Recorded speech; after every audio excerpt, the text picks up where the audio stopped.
Hey family, welcome back to another episode right here on Unmute Your Mic podcast, the place where we talk about the conversations most of us would love to avoid. And y'all, we are still in this relationship series.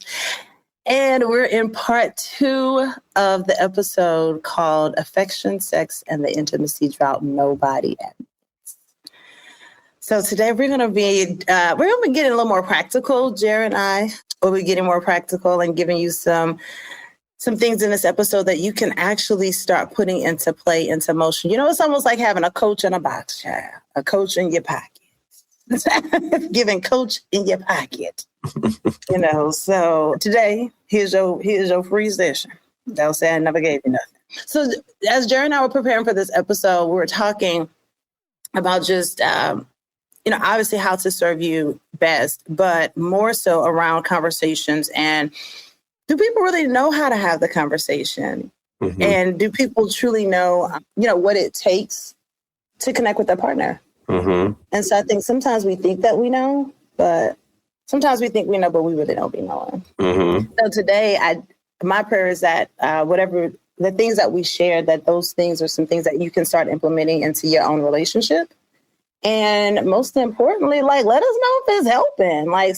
Look, all in my DMs about it. Is it helping, Lord? Sir, is you out here winning? I'm just out here trying to get them in the cheat code chat. Is you winning? That's what you're trying to do. I like saying man win, man. That's hilarious. I don't even know if you just say it right there. I like you didn't even say I like to see men win.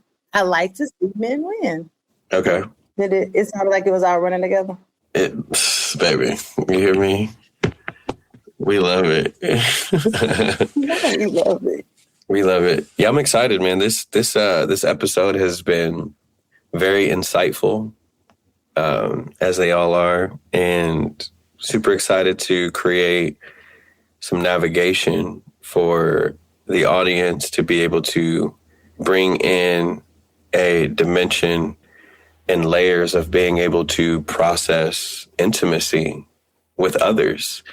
It's a fruit that God bears in all of us whenever we come into intimacy with Him, and it spreads into everything that has to do with relationship and connection. And so I just think that it's so important that we create prompts, questions, curiosities, and pathways for us to navigate that we didn't even know were possible. Some of us have been in situations with people, whether it's familial intimacy, whether it's intimacy in friendship, whether it's intimacy in romance, and whether it's even intimacy with God, we can feel stuck, or we can feel like there's a wall there. We can feel like this is as good as it's going to get. And sometimes when we allow ourselves to let God give us His eyes that sees what we're experiencing in the space of intimacy, we realize that there's so many more channels and possibilities for us to be able to process and navigate, to bring forth more freedom, to bring forth more liberation, to bring forth safety and ease and enjoyment and delight into spaces where we feel we would never experience with that person because of the roadblocks that we're experiencing. And so I'm really excited for us to dive in. And I'm really excited for us to continue to touch these conversations that I feel like feel taboo in a lot of communities. And waiting for Lauren to give me her interjections whenever things get revealed. That's because Jeremy ready to see me. Jeremy about to start asking me some questions. Y'all pray for me, because see, y'all want to catch me live and in color. Yeah, that's the best way to do it. Well, I'm going to let Lauren take over for a sec, because she has a testimony that I think really ties into this episode. And so, yeah, Lauren, I'd love for you to share the testimony that you experienced with your Uber driver while Lauren's in Maui, y'all. I just want to let y'all know she's still showing up for y'all on vacation. Give her some love for that.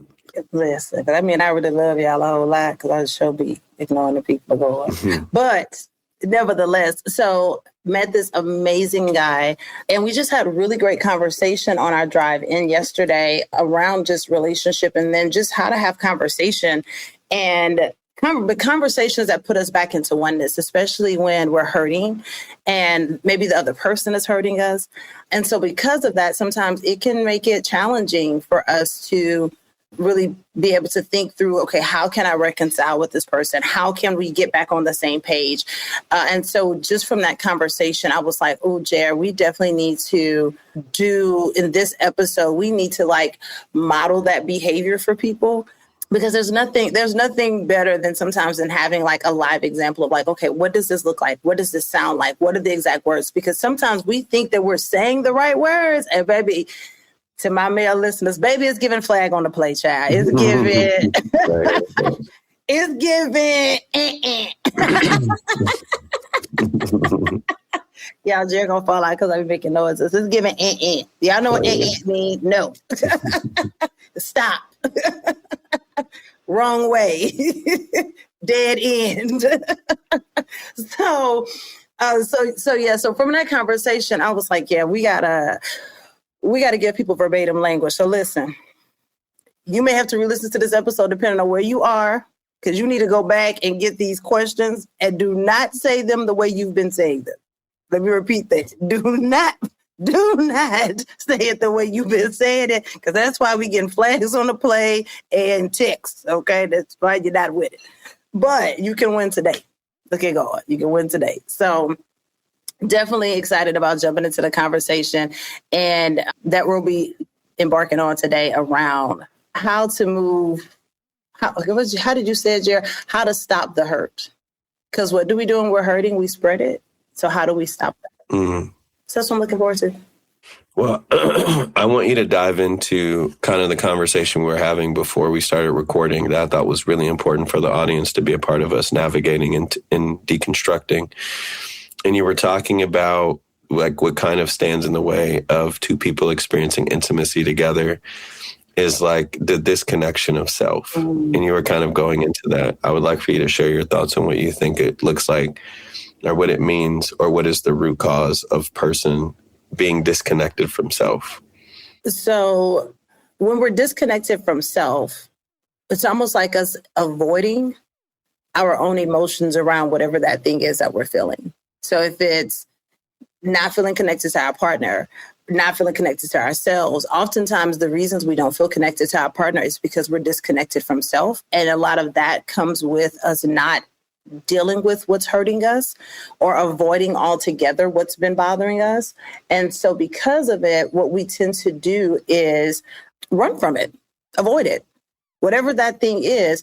And so what I identified was that oftentimes if we don't have connection with self, which is also connection with God, then it's going to be impossible to have connection with partner. I want you to because partner don't.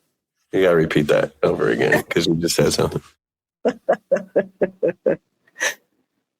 When we have disconnection with self, we're having disconnection with God. When we're feeling those ways in our own bodies, it's impossible to have connection with partner because your partner only can understand what you explain. Now they can feel like something's distant. And how do they feel it? They feel it in the way you're moving. Now you're not talking as much. Now you got one word answers. How was your day? Good. Your tone a little different. Yeah. Praise God. Glad to be here one more time. Like you just, your energy's off. So they can tell that your energy's off, but they still don't know where the disconnect happened. And oftentimes we're the ones that are holding up the connection and the flow. And so we will make it about the other person when quite honestly, it's within us. Because connecting with your partner is easy when you're connected to yourself and with God. And y'all have that flow. When you and God have y'all flow going on, it's very easy for that to be an overflow to your partner. But when you and God are in a drought, it's Sahara Desert with your partner. So the first big connection, the first connection that has to happen if we're going to turn your drought into a rainforest is you're going to have to connect with God, which connects you with self. I was hoping you'd get to that. That's what the big reveal was going to be when you were talking. I was like, oh, I hope she say that disconnection of self is the disconnection of God. And one of the things that we always have to remember is that human beings are not self-existent. So we were made from something, and our design comes from someone. Actually, we were made from someone, and our design comes from someone, because God is not a thing. He's a person. He's a being. And whenever we feel something disconnected, one of the things that practically helps us get back into the flow is by getting back to the place where we are communing with God to ensure that we are in the posture of receiving the life that comes from him, because that is the thing that overcomes the drought. Is where are we finding our life? And if we're finding life in our partner trying to satisfy us, if we're finding life in our partner trying to please us, if we're finding life in our partner trying to serve us, if we're finding life in our partner trying to know everything there is to know about us, we are already in a drought that will never, ever to be able to be overcome, because the only person that can do that is God.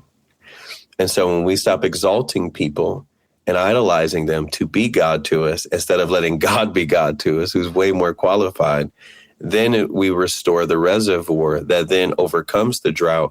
And where there has been a desert, then a river and an ocean can be born forth in that dry place. And so I love that you shared that, Lauren, because it's so important to know, like, how do we overcome droughts? It's so important. Like, I don't know a lot of conversations that I've been able to hear people through, and people are always talking about, man, just pray about it, just pray about it. And prayer is amazing. I say pray for everything. God, I always sing God first. But if we're praying and we don't have the understanding of who we're talking to and what is in him and what he has to give us, we will realize that the prayer is us coming back into the citizenship, into the residing and abiding of being in God. And that's how he gets into the relationship that we have with the person, is him being in us and us being in him. And so what I think is really important as we navigate some practical steps is, I said this on the live, but I want to add it to this conversation as well, is when we go to God, can we ask the question, Lord, what have you made intimacy to look like between me and you, and between me and another person? You're the definer of it. You're the author of it. The second question I would ask is, what does intimacy look like between you and the Trinity? Because whatever intimacy I was made to experience with another person was first born in the three of you interacting with one another. Intimacy is not something that we can discover in the world or in the earth. Intimacy has always been. Intimacy is not this new technology that keeps evolving, and intimacy has always been wherever God has been. And before there was ever an us, before there was ever an in the beginning, there they were being intimate. And then God brought us into the inheritance of the intimacy that he has in the Trinity. And then he says to us, it's not good for you to be alone. Well, why would he say that? Because he wanted us to know what it was like to be in his shoes, to experience intimacy with something made of our image called woman.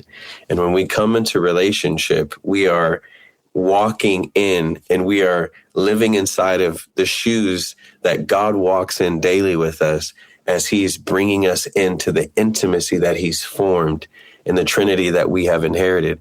And he's like, I want you to know what it feels like to have it pulsate through your body, to pulsate through your veins, to pulsate through your thoughts, to pulsate through your heart, to pulsate through your emotions. And now you can know what it feels like when I say, for I count it as joy to be God to you. I count it as excitement. It ravishes me. It is an obsessive thing for me to empty myself out for you. And the goosebumps that I feel, like God wants you to know what it feels like to love somebody the way that he loves you. And that will overcome every drought, because now I'm not depending on trying to know my partner in the way in which God already knows them. I'm trying to go to God to see what he knows. And then I'm in awe and wonder of what God sees about this person. And then I go, God, how could I not see that? And then I get excited because now I see something in someone that I didn't even know was there. And then now there's a new depth. Now there's a new door that's open. Now there's a new pathway to connect with them. Now there's a new space where we can be one in. Now there's a new opportunity for us to have depth in this beautiful space of like knowing each other more. Is because we're going to the Father and we're going to him and say, God, will you tell us who this person is? What do you see in them? God, I'm experiencing pain from this person, but I'm here to ask you, what's hurting them? So you ask the question, Lauren, how do we stop hurt from spreading that robs us of intimacy? Well, how do we stop the hurt from flowing is instead of being offended and walking in the offense and defense of the guard, so we're no longer hurt anymore, we go to God and we start getting curious about what the hurt is doing to the other person and how it got there and how do we overcome it. The reason why the hurt doesn't stop is because we're looking for the person that's hurting us to end the hurt. And if they don't end the hurt, then I'll end it. And so now we're walking in offense towards one another. Now we're enemies. Now where the scripture says we do not wrestle with flesh and blood, now we're wrestling with flesh and blood. So we're not getting to the root of it. And so how we overcome the hurt from spreading is I go to God, I say, God, what's hurting them? What's hurting them? What happened to them? What was the thing that caused them to become so fragile, to have so much fear, to have so much timidity? God, what caused this? And not only do I know what caused this, but God, how can I partner with you to show this person that I know what hurts them and that they can tell me what hurts them and that they know that it is not going to change the way that I see them. Mm. What pain does is it perverts the way that we see people. Say that again. Don't roll past it. What pain does is it perverts the way that we see people. That's good. That's why it spreads. So when we get hurt, now there's something in us that I have to be aware of anybody who has the possibility to hurt me. Well, I can't see people clearly if I'm already discerning their ability and opportunity and potential to hurt me. I can't see someone clearly because I'm not looking at them through the eyes of love, and pain does not have the vision to see a person clearly. I felt it rushing out of my veins. I'm surprised I got it out without screaming. Oh, that's so good. Holy Spirit, have your way. Pain does not have the vision to see anything clearly. Only love does. Mm-hmm. Because everything that God formed was made from love and not pain. When God said, let us make man in our image and likeness, pain wasn't present. That's why pain can't see clearly. The only thing that can see clearly is what was there when I was made, and it was only love. It was only joy. It was only peace. It was only rest. So if we can't remain in that when we see people, then we'll always be spreading hurt. And the only person who can bring us into that place to ensure that we're not seeing a person through the blindness of what's harming us or what's harming them is by seeing them through the eyes and heart of God.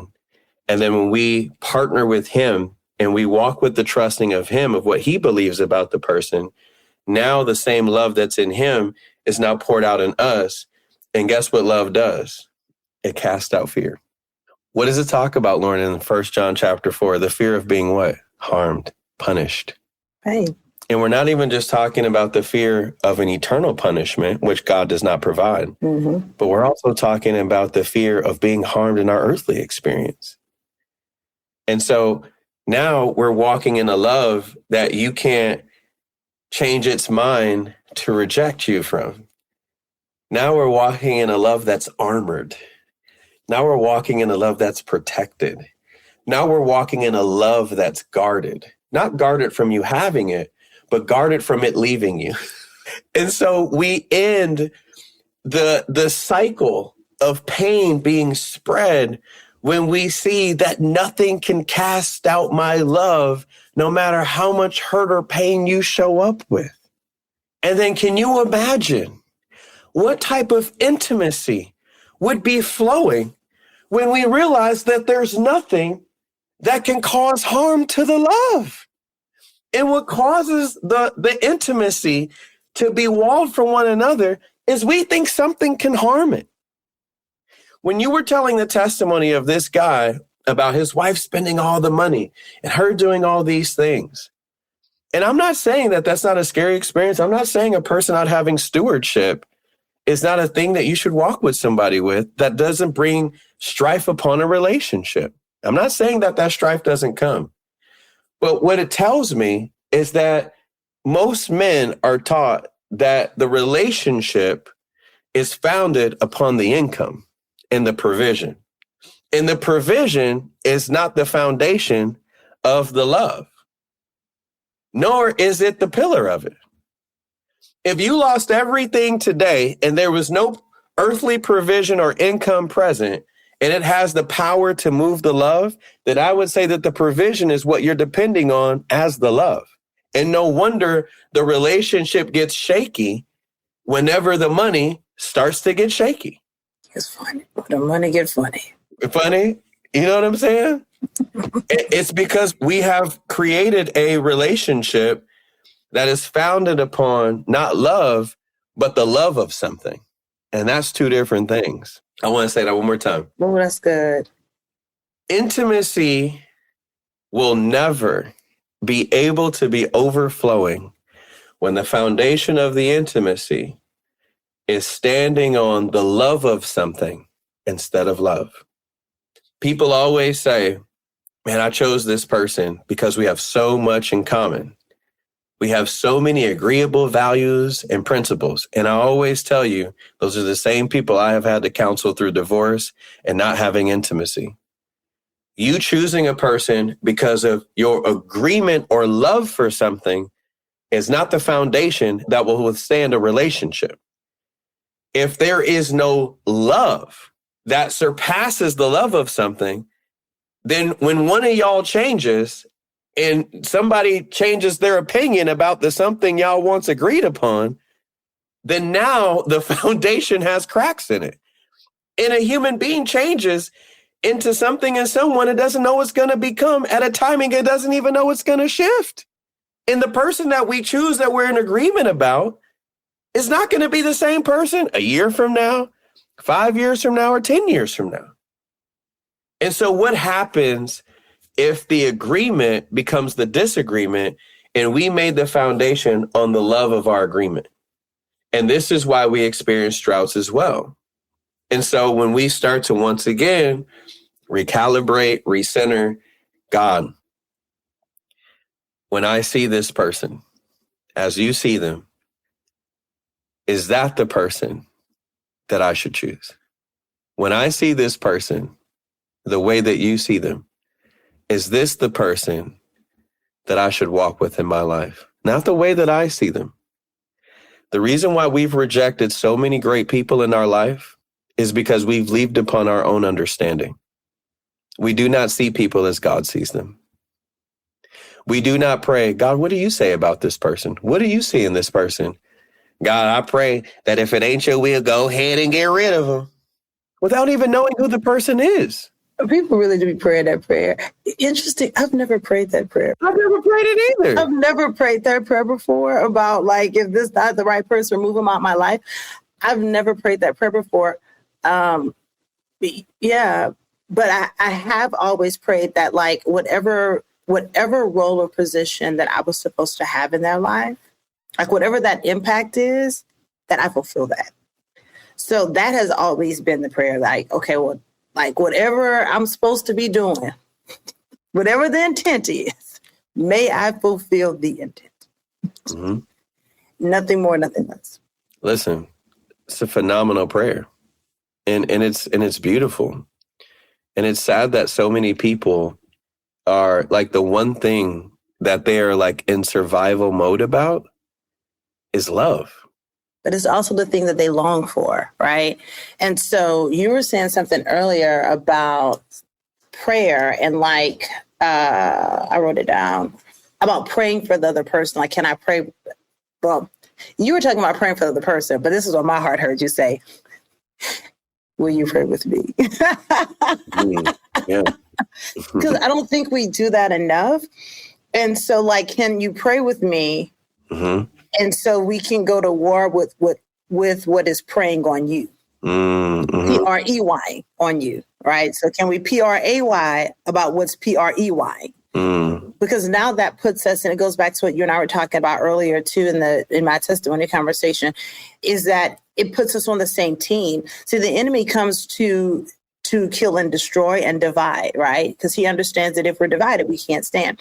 So the idea is to make, well, you're the person who's, you're spending the money, or you're doing this, you're doing that, because now we're pointing fingers at each other. And keep in mind that while you're pointing that one finger, 3 other are pointing back at you. Mm-hmm. So there's actually you have more of a greater role in the point than you want to take.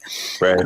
75% more, but we don't do that. And so what we want to do at that point is we go into protector. Mm-hmm. And then that's when it's like, I'm going to take this away. I'm going to take away this from you. I'm going to disconnect my finances from yours. And and it's like, flag. That's another flag on the play. That's going to get you a tech. Okay. Mm-hmm. That's giving tech file, sir. Okay. Mm-hmm. Sir, ma'am, let's give him tech. You're about to get thrown out. All the because we should be thinking about, okay, how do we solve for what's really the issue? Because the other thing you said too about us praying and going to God, well, praying and going to God doesn't matter if you lying. You got to go with the truth, though. We have to walk in the light with the Lord. If you're not in the light with the Lord, then what you want him to do with it? Okay. Because we don't, when we talk about the disconnect, are we even like when we're reconnecting back to God, are we bringing like, God, this is how I'm feeling about this? Like, I may not have been able to tell you, Jeremy, this really hurt my feelings when you did this, because maybe my pride won't let me tell you that, right? But am I at least telling God, this is what I felt when he said this? This is what was brought up for me when this was his response. Mm-hmm. Is this even the right way to think about this? You know what I'm saying? Like, am I even like, I go to God like a thought partner, but he be the main person with the partnership, right? So I want to know, like, am I thinking about this right? Am I hearing this right? Is this from the right perspective? Because this really hurt me. And even though it hurt me, it doesn't mean that it harmed me. Mm-hmm. So that's good. Just because it hurt me don't mean it harmed me. So just because it hurt me, the hurt triggered in me that, wait, there's something going on here that I'm not aware of. Mm-hmm. The harm is what you hold on to, and now the person in, the penitentiary to your pain. Mm-hmm. So I think that that's something that I know that it's very important that when we go to God with our grievance or what have yous, that we're in the light with him. Mm-hmm. Not hiding behind the pride, not hiding behind, what we think we should say to God so he will get that other person together. Because I do think we do that. I do think we be sticking God like he a pit bull on people, like sickle, what I'm saying?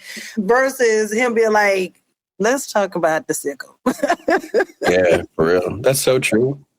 So I think that's important that we bring that to the forefront, that a part of the self-connection is the honesty. Like, you can't leave the honesty. Mm. Okay, so you said so many beautiful gems, and I want to practicalize them. Let's do it. I don't even know if that's a word, but I said it and it felt right. I never said that word before. I'm adding it to my reference. I practicalize. I can write it down, Jim. And but you were talking about, people have to come to the light, and I was like, well, what if they don't know what the light is? Ooh, let's define the light. In communication, one of the biggest failures is that we are afraid as adults of communicating when we don't understand what something is. So we'll play along that we do, and then we'll try to meet the expectation of the thing that we misunderstand, and then wonder why we feel inadequate because we were never honest enough to say, I don't know what you mean by that. So what is the light? The light is the revelation of God telling you and expressing to you the love that he has for you, and that you are always made for his love, that he has never been mad at you, but always been mad about you. And that from the beginning, no matter what was going to happen, he was always committed to ensuring that you would only know a life, and a life more abundantly, with him being the very source of it. That's the light. That's the revelation that comes. There are a lot of people who are Christian. There are a lot of people who read the Bible. There are a lot of people who go to church, and they have never experienced the light of God. You said something so powerful. So you do this. You did this to me yesterday, actually. And you was like, what are you saying?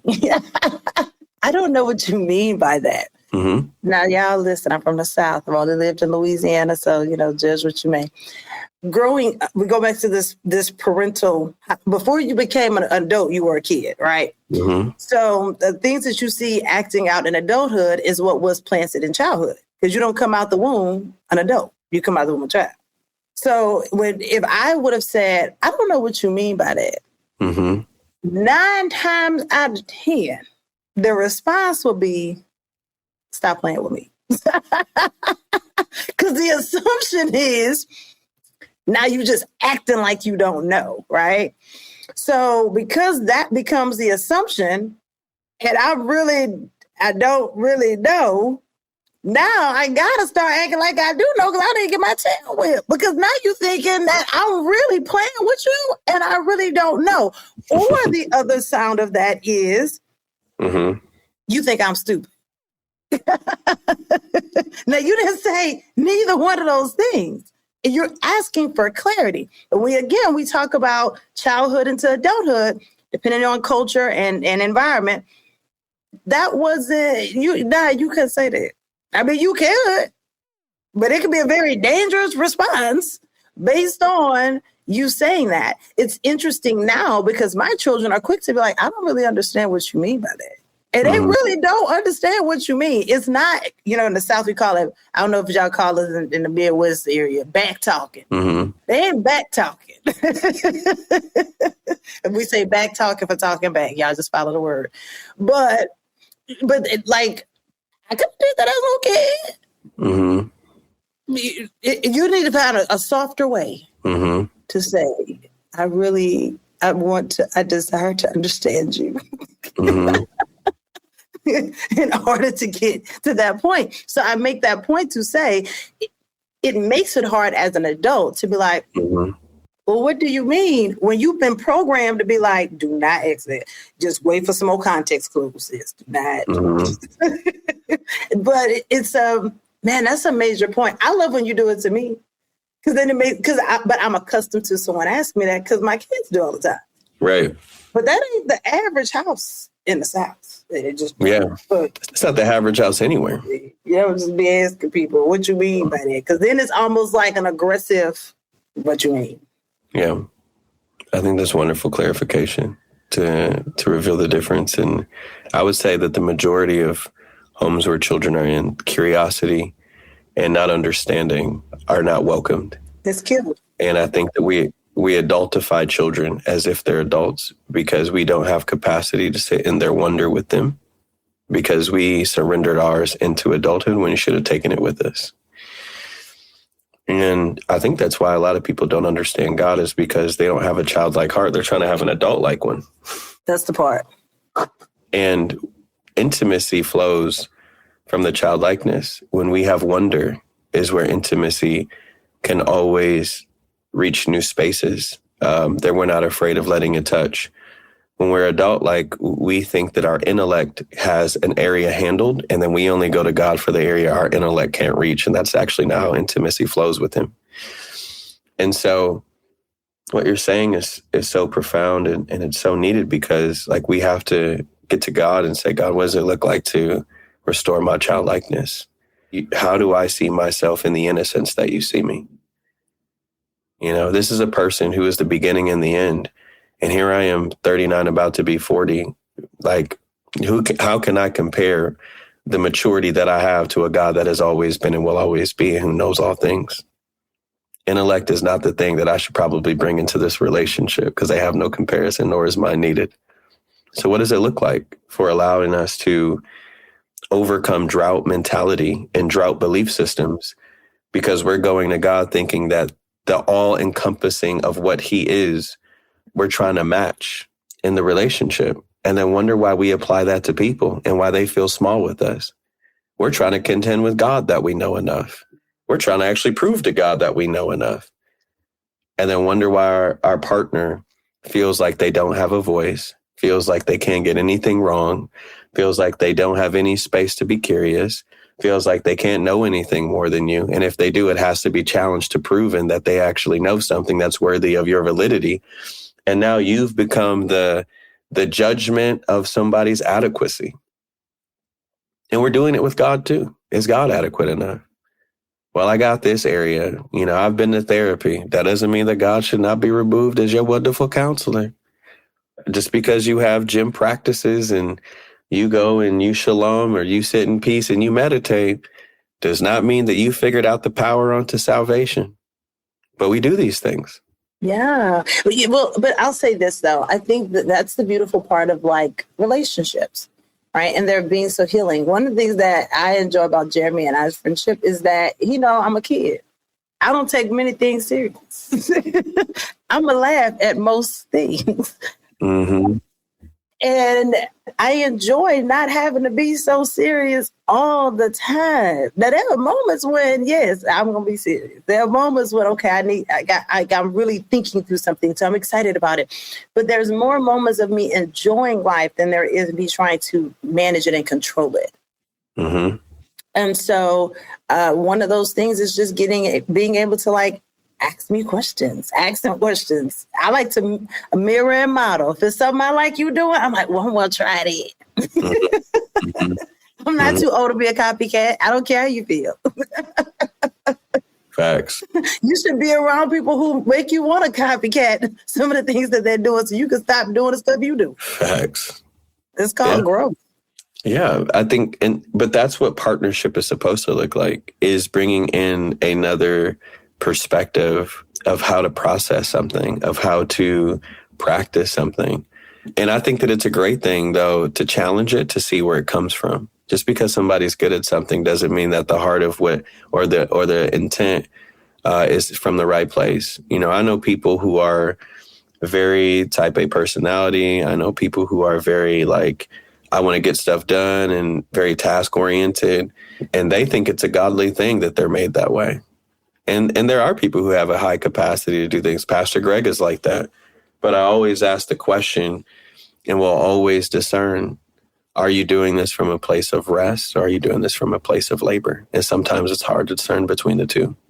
And sometimes people think that busyness is godliness. They don't know the difference. And they're operating once again in a space where they're like, they think that God's lacking something. They don't know that they're thinking that, but the way that they're anxiously moving about their life, I got to fulfill my plan. I got to fulfill my person. God's got a calling on your life. He said it was finished, though. So do you think that God is anxious about that?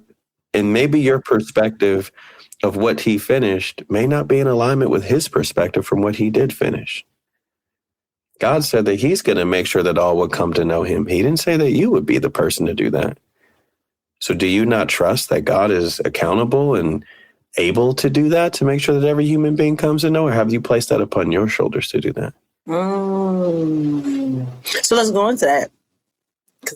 Because that's drought mentality. All we're talking about is drought mentality. Anything that's out of design is drought. There's no life that flows from it.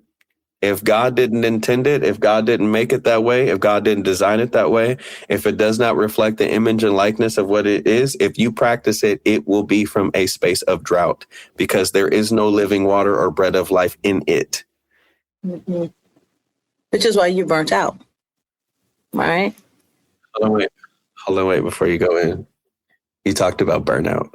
You can't go past it, because burnout, this is so important. And you as a coach for high achievers, this is really big because it affirms relationship. In the Bible, it says in John 15, those who abide in me, I will abide in them, and they will bear much fruit. Okay. So when I'm connected to the vine, fruit is born, which means it's a sign that life is flowing, no drought. It says, but for those who do not abide in me, he says, they will be like a branch that withers, which means it's a sign of drought. It's a sign of burnout. You ever seen a broken branch with leaves attached to it on the ground that's severed from the vine? What does it look like? Like it's burning out. It's withering because it is drought. It has no life pouring into it. Okay, so let me tell you why I'm like, y'all can't see me while I'm like moving around in my chair like a little kid.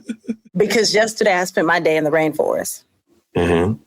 And we're in the rainforest in Maui, and there's like fruit and there's leaves and there's different ant plants that can do all these different things that there's not a person out there with no water hose watering all this stuff.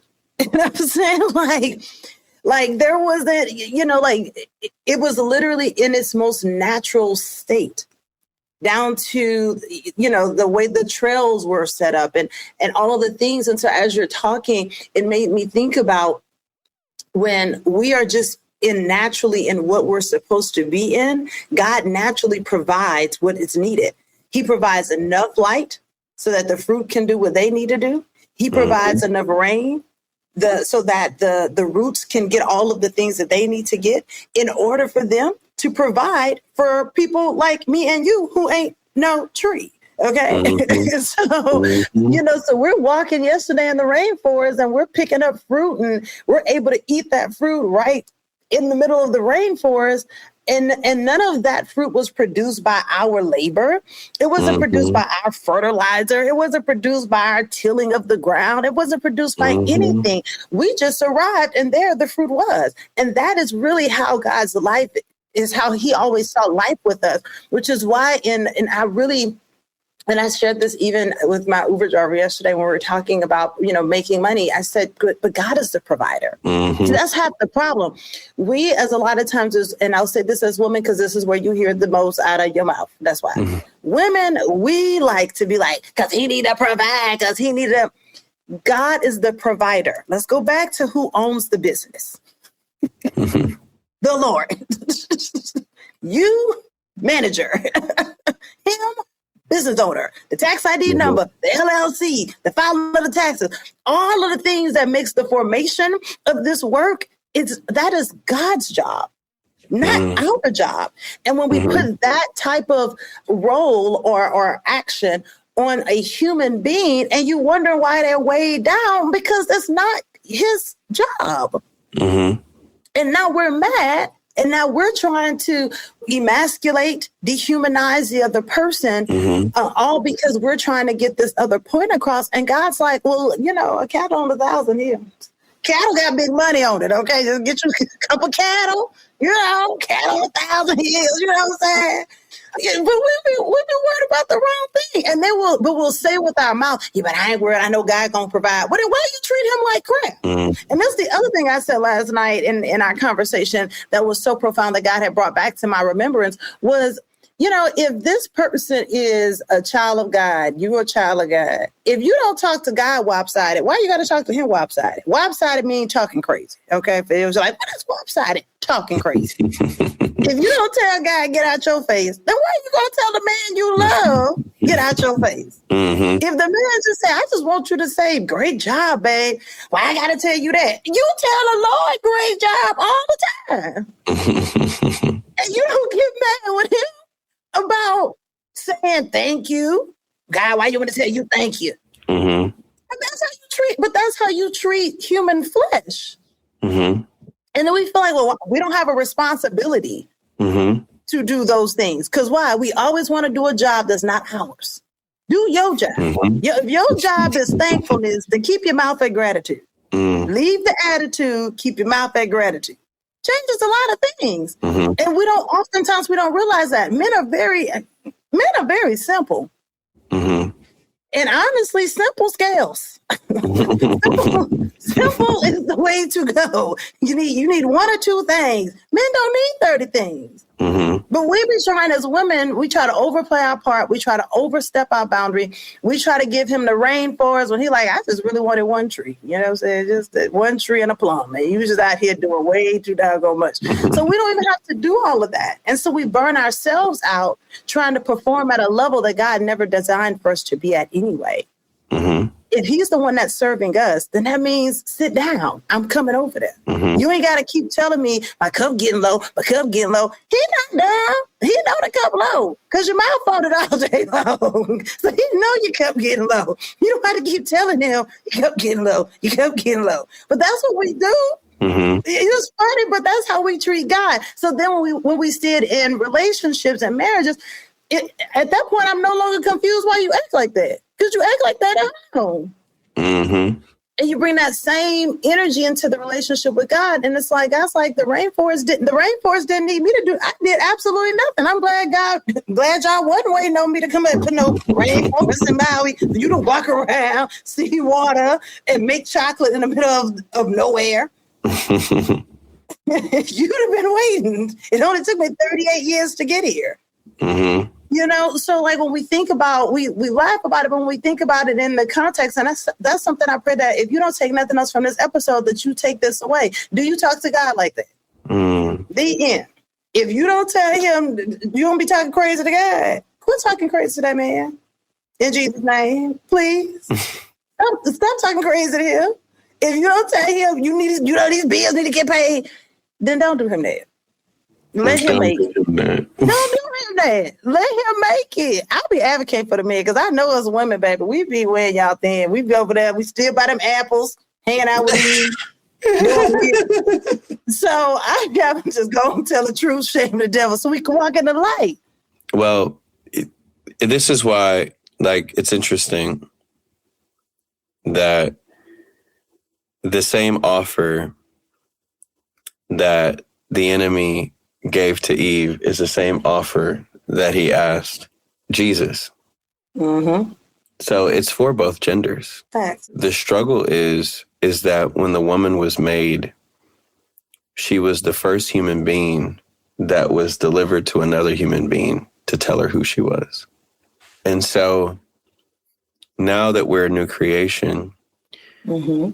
when it talks about a wife submitting, it says, submit to your husbands as you are submitted to Jesus, which means that now when the offer is delivered with the enemy, now I actually have the one that I was made for, that I can come to, that can tell me who I am, and he has everything that I need.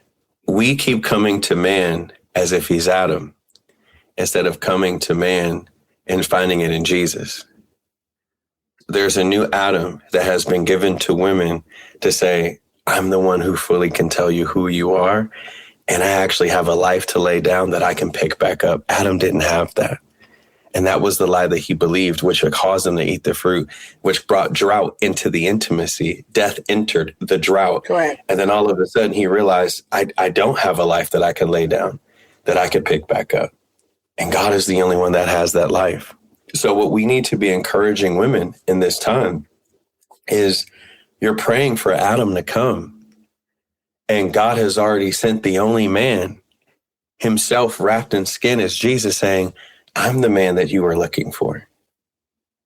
And if you knew you had me in flesh, and if you known that I was the life giver, I'm your provider. I'm the one who gives you the softness. I'm the one who gives you an ease. I'm the one who provides the less so you don't labor. I'm the one who keeps you from carrying the heavy burdens. I'm the one who rules out your anxieties. Cast your cares onto me. And the Bible says, for peace that surpasses your understanding, he said, comes from Christ Jesus, not the submission of the other person or their ability to give you what you demand or need. That can't give you peace.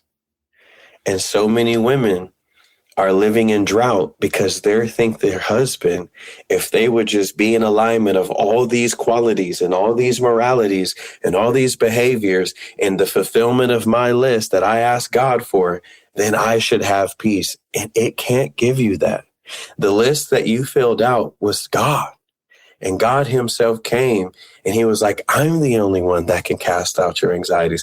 I'm the one that can bring your body and your nervous system into a place of rest. I'm the only one who can do it. And when we have women that are encouraged to stop looking for Adam and start looking on to Jesus, then they will see men as they ought to be. Yes. Something else came out of that conversation that was like, I'd never said it before, but I felt it. And it was the difference between language and lashing. And I think oftentimes we don't ask God to give us language so that we don't lash out in the way that we respond to things. And from that, I was like, oh, that is so good. Like, how often do we just lash out because we don't have language to really express, like, this is what's happening. This is what I'm feeling. This is what's coming up for me. And how powerful that is when God replaces your lashing out with language. That actually connects you with, not just with you and now you, because there's a connection now that he's giving you language that and replaces the lashing out with the language. Now you have an overflow. And now you can give that language to partner. How much differently would we navigate conflict if we took a moment and just say, God, give me language for that. This is what I'm feeling. I'm going to hand you this lashing, okay? Because this is how I'm feeling. I'm going to give you exactly what it is. Now, I will not be giving this out because this is not what's going to put us on the same page. So out of that lashing, give me language. And I don't want to talk until I have language. Because anything I say before then could be detrimental and it's not worth it. I agree. That's some self-connection. Self-connection. Interesting. What does that mean? You just open up something. I was about to close and you said, what? Go ahead. What's self-connection, Lauren? Connection with God and connection with self. What does that look like? Can you give me a visual? So it looks like being connected and me being able to be my vulnerable self with God and him being able to take those pieces and saying, okay, let's connect the dots and walk this together. And creating a connection where there's a disconnect for self. And from there, that is our oneness connection. And maybe self-connection is not the best word to put there, but that's what I think of when I think of connection. I never think of my connection separated from him, if that makes sense. Because I only feel connected to me when I'm in connection with him.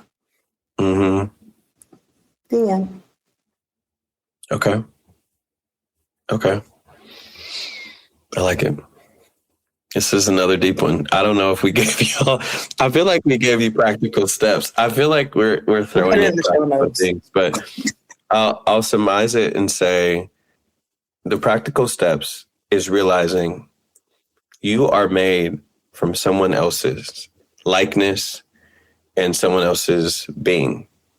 So a human being isn't like this creation that exists that can just replicate itself from anything and then be called human. It doesn't work that way. I know in the world it operates that way, but it's not right. And it's not the way that God intended it to be. You are made from the image of God. And unless you get really engaged and intimately connected and involved with what he is and what comes forth from that image, only then can you see self. There is no such thing as the existence of self outside of God, because if you don't see him, you can't see you. You are not the image of the totality of your life experiences. That's not the image of you. You are not the image of what have hurt you. You are not the image of the pain that has been caused you. You're not the image of your trauma. You're not the image of happiness. You're not the image of having all these things in life. You're not the image of living out your dream. And I know the world has told us, and even the church, that if we do these things, then our image would be made whole and complete and clear, and we can see ourselves. And I'm here to tell you that is not what your image is born from. And unless you get with God to sit with him, for him to reveal his image to you, that you have been made to be the physical manifestation of what he is poured out onto earth and to receive into the fullness of his Godhead, only then can everything you're in not have a drought in you or in it. It's the only way. If you want to deal with the root of it, of overcoming drought, that's the resolve for the root. I can give you all these other practical steps and it may cure up symptoms. But if you haven't got to the root of what causes drought and what we call life as human, that is the resolve in and of itself. God, who are you? And what is this image that you are? And how would you qualify the characteristics of you are? Tell me what is in your heart, your intent, and your thoughts, and what it is that you see all things to be. And tell me what is true to you. Tell me what matters to you. How did you make these things to be? And how can I be in alignment and agreement and in trust that these are all the things that I was made to be one with? And when you come into that, when the Bible talks about in Proverbs 3, 5, and 6, trust in the Lord and lean not into your own understanding, what did he say? He says, for everything that is crooked, he will make straight. That would be the practical ultimate step that I would encourage everyone in our audience to walk into. That's all I got. No, you don't. You got one more thing. And that's it. No, you have one more thing. What's the other thing? You have to invite them to our Bible study. Oh, if y'all haven't been to the Bible study yet, please come. We just finished chapter 2 of the book Home, written by J.A. Watkins. And I would so love for you guys to come and join us. This book read has been absolutely everything and more. The intimacy and the community and the open-heartedness of this book, of bringing us into a place of true divine romance with God and seeing him through the eyes of love. If that's something that you long to experience or are curious about, we would love to have you come. So this upcoming Thursday, February 12th, I believe it's 5 p.m. Pacific Standard Time. 7 p.m. Central. 7 You're p.m. right. Central. And so connect with Lauren or myself on social media, and we'd love to send you the info. And then we'll also have a free book available for you, the ebook version. So, yeah. Click the link in the show notes. You can register there, and it'll automatically send you the ebook. We love you. We love you. Stay in oneness, stay in peace, not pieces, and we'll see you on Thursday. See y'all on Thursday. Love y'all. Peace.